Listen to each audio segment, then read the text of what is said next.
Olá pessoal do primeiro ano do Colégio Estadual João 23. Aqui quem fala é Clóvis, professor de filosofia de vocês. O assunto de hoje é experiência filosófica, está no capítulo 1. Mas para darmos o pontapé inicial, a gente vai refletir um pouco com a frase do filósofo Fernando Savater, que diz o seguinte: filosofar não é você sair das dúvidas, mas é você entrar nelas. O que quer dizer? Não é sair das dúvidas e entrar nelas. Porque a gente só raciocina, reflete, inquire, pergunta, questiona quando a gente está com dúvida. Então, é com as dúvidas que passaremos a refletir, a raciocinar, a filosofar. Então, essa frase quer dizer isso, pessoal. Também temos outra reflexão no livro de vocês.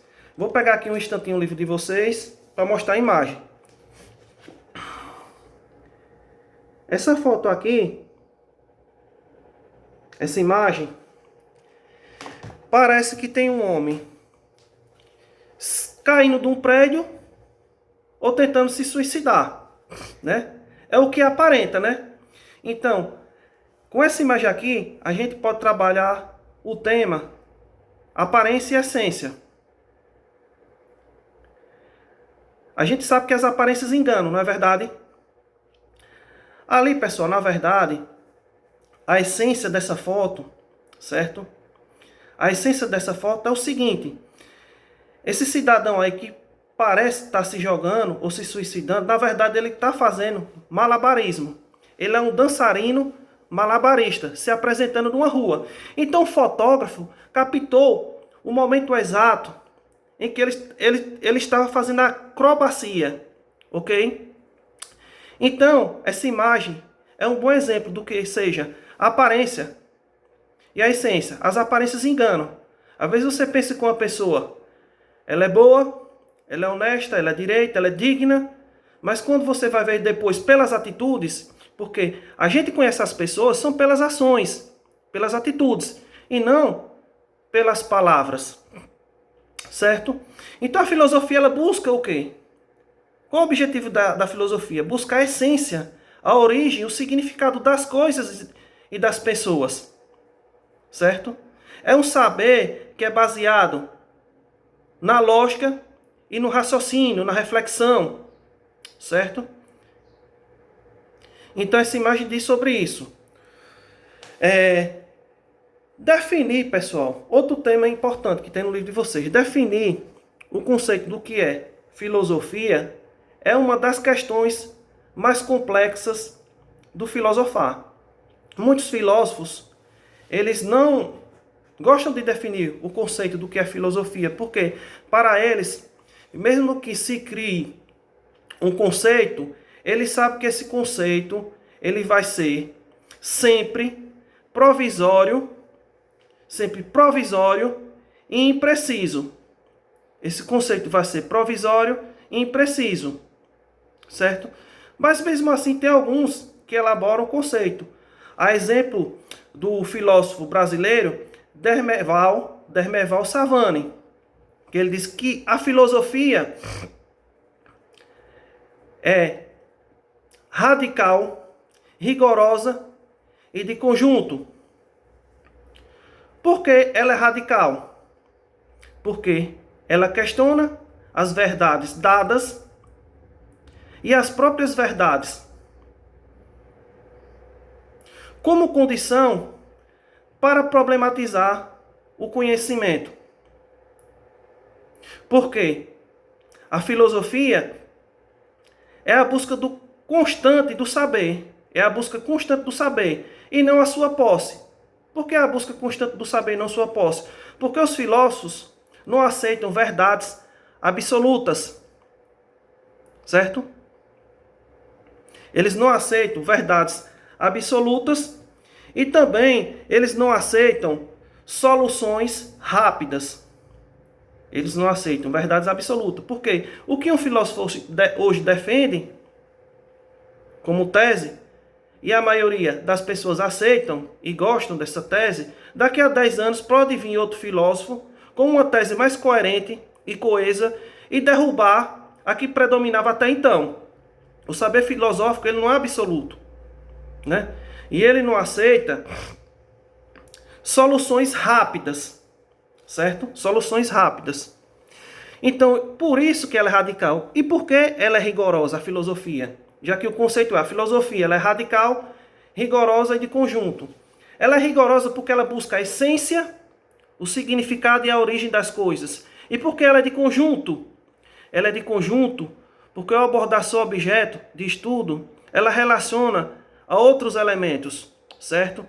Vai falar de moral, envolve política, envolve economia e outras questões. Então, por isso que é de conjunto. Tá dando para entender, pessoal? Espero que sim.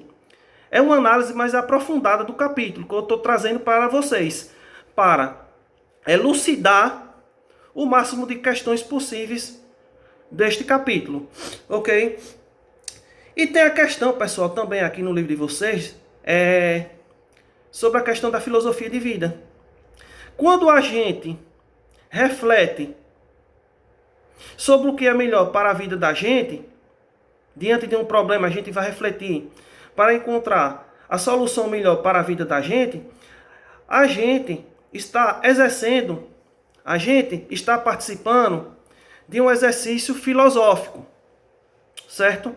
Esse filosofar espontâneo se chama filosofia de vida.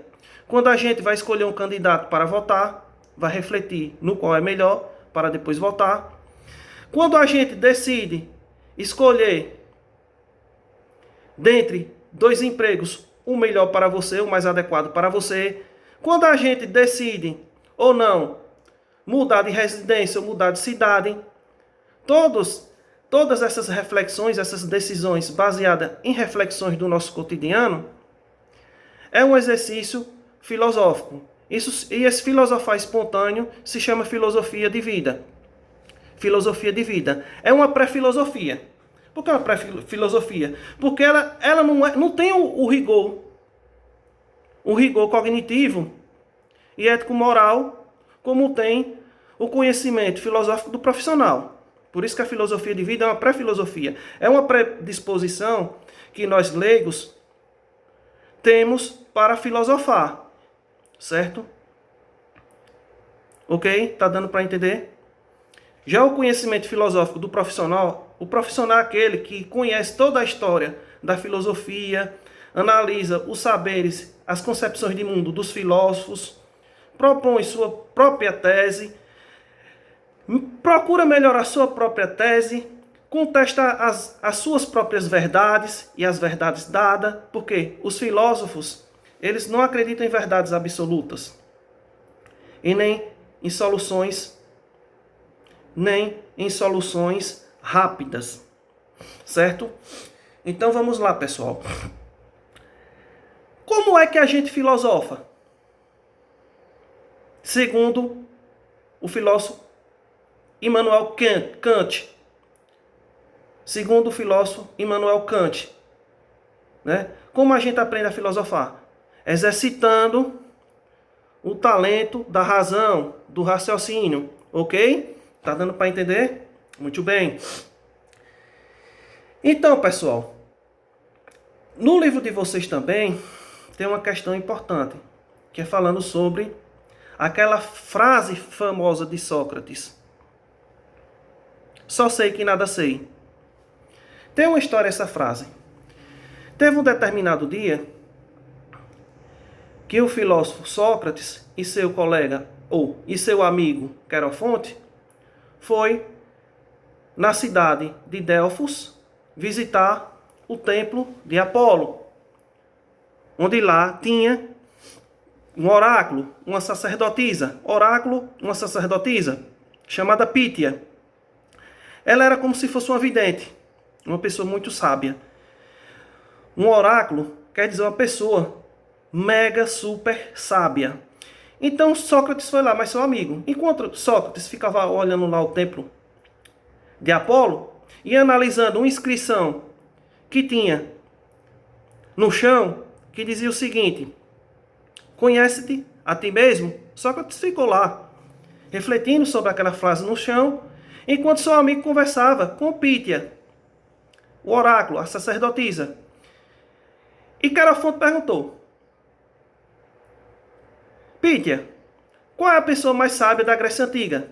Ela falou: Sócrates, seu amigo. Ele ficou abismado. Depois, quando ele soube disso, foi passar a conversa que teve com Pítia para Sócrates, Querofonte. Ele foi conversar com Sócrates sobre a respeito da conversa que teve com a Pítia. Enquanto ele estava analisando lá aquela frase no chão, conhece-te a ti mesmo. Então Querofonte falou a Sócrates: ela disse que você é o homem mais sábio da Grécia Antiga. E ele ficou na dúvida, porque ele conhecia alguns políticos e acreditavam que eles eram mais sábios do que o próprio Sócrates, né? Do que ele próprio. Então Sócrates, ele levou aquela frase que encontrou no templo de Apolo: conhece-te a ti mesmo, consigo mesmo, regurgitando, ruminando, analisou a sua vida toda essa frase do templo de Apolo, do deus Apolo, e foi indagar, inquirir as pessoas da Grécia Antiga, para ver se tinha pessoa mais sábia do que ele. E o que ele percebeu? Que as pessoas acreditavam que sabiam de muitas coisas, mas que no fundo não sabiam. E Sócrates percebeu a diferença entre essas pessoas que ele inquiriu, indagou, questionou, com relação a ele. Ele também sabia que não conhecia muitas coisas, não sabia de muitas coisas, mas tinha consciência de que não sabia. Por isso que ele chegou àquela famosa frase dele: só sei que nada sei. Não é porque ele não sabia de nada, mas sim porque o conhecimento é infinito. E o que ele sabia era alguns grãos da areia da praia na mão dele. Porque o conhecimento é infinito, é como se fossem os grãos das areias de todas as praias do planeta. Porque o conhecimento é infinito.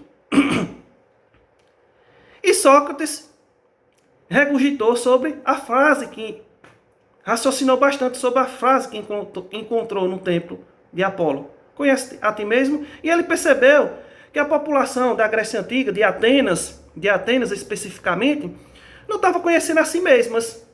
E ele sim estava se conhecendo, porque ele reconheceu sua ignorância para dar o pontapé inicial do seu processo filosofar. E o seu processo filosofar era indagar as pessoas, questionar as pessoas, para junto com elas, se possível, encontrar respostas para as perguntas. Na maioria das vezes, ele não encontrava respostas, definições. Certo? Definições com coesão e com coerência. Muitas vezes ficava só nas perguntas, porque não tinham respostas conclusivas. Então a aula de hoje, pessoal, é sobre isso. E a frase, conhece-te a ti mesmo, não é de Sócrates, não. Sócrates encontrou no tempo de Apolo. Certo? E Sócrates não deixou, ele não copiou nenhuma obra dele, não. Tudo que tem sobre Sócrates foi escrito por seu discípulo Platão, que a gente vai estudar no futuro. Platão e Aristóteles. Ok? Bom dia para vocês. Beijo. Tchau, tchau. Espero que gostaram, viu? Meu primeiro vídeo para vocês.